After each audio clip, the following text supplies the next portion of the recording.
Mainit daw sa labas. Dito nga nilalamig pa ako. Oh, kape tayo mga lodi. Walang magawa. Mayaya kaya si Alex mag-swimming. Matawagan nga. Hello, Alex.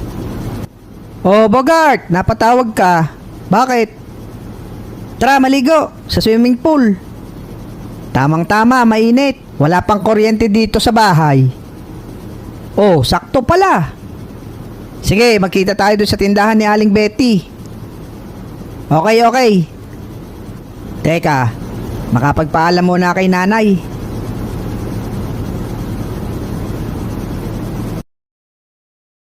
Nay!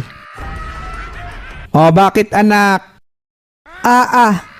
Hindi nyo pa natatapos yung Angry Bird na yan? Oo, silver pa lang ako dito.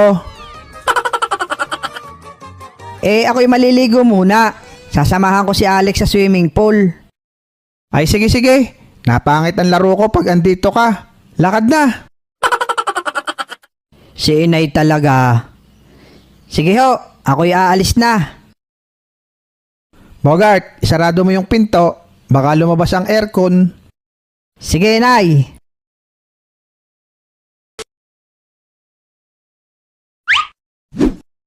Masarap talaga pag summer. Pero next month, tag-ulan na siguro. Makaalis na nga at ako'y inaantay na ni Alex. Hala, ano yun? Nako, lumabas na nga ang aircon. Yari ako kay nanay. What? Teka, at aking huhulihin muna. Aba, bakit bumanas ata? Animal na bata yan. Sabing isara ang pinto at lalabas ang aircon. Sigla naman tong brown out. Kung kailan napakainit, saka naman nawalan. A few inches later. Yung bumalik din. Malalamigan na rin.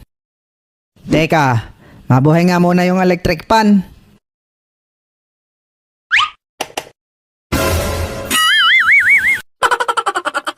Aba, teka. Bakit ganito?